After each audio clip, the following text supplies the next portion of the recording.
ne Katonda ng'oli mulamu n'okkiriza Yesu n'abeera omulokozi w'obulamu bwo. Eddiini tekutabaganya ne Katonda. Yesu yekka yasobola okutabaganya ne Katonda wo. Yesu ye mutabaganya, yatabaganya abantu ne Katonda. Omutabaganya basabo ne banyabo waali, okkiriza bukkiriza linnya lye n'omusembeza n'abeera omulokozi w'obulamu bwo, otabagana naye ng'okyali mulamu. Naawe ndaba otabagana ne Katonda ng'oli mulamu. Tolinda kumala kufa bakusibe mu kibokisi, wowe sanda bakuteeke mu sanda balyoke bakuleete tumuleese mu maaso go Mukama atabagane naawe. Nedda, otabagana ne Katonda ng'oli mulamu. Teriyo mulala atabaganya. Omutabaganya waffe ne Katonda bamuyita Yesu. Gwe weetaaga Yesu yasobola okutabaganya.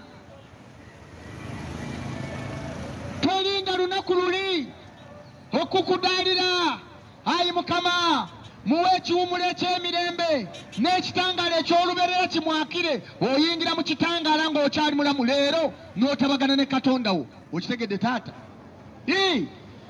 Tolinda.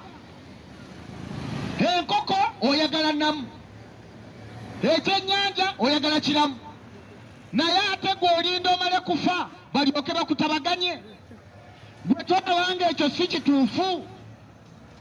Eyo y'ensonga lwaki tukeera basebo ne bannyabo tujje tukubuulire nti otabagane ne Katonda wo ng'oli mulamu. Yesu omukkiriza oli mulamu, n'omusembeza n'abeera omulokozi w'obulamu bwo. Okitegedde?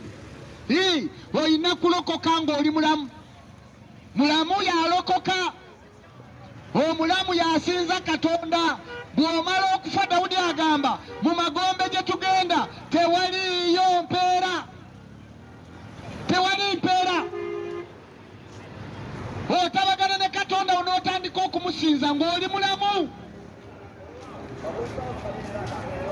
Naye abantu bagaanyi, n'alinda wali balyoke bamusimbamu. Nedda. Leero tuze kugamba tabagana ne Katonda. Omutabaganyaawo ne Katonda si mulala, erinnya lye bamuyita Yesu. Yesu yatabaganya abantu ne Katonda waabwe.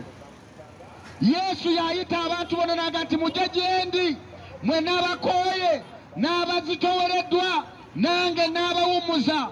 Awummuza si mulala, erinnya lye bamuyita Yesu. Awummuza bamuyita Yesu basebo ne bannyabo. Naawe asobola okuwummuza, naawe asobola okuwa obulamu. Abange twazuula obulamu. Obulamu tebuli wala, obulamu buli mu Yesu Kristo. Twazuula obulamu buli mu Yesu. Obulamu buli mu Yesu basebo ne bannyabo. Obulamu tebuli walala, obulamu buli mu Kristo Yesu Mukama waffe. Twagala mutukkirize leero tukome wano. Obudde bwaffe buweddeko, naffe katugende tukole. Naye gwe nga tumaliriza twagala kugamba leero osobola okulokoka.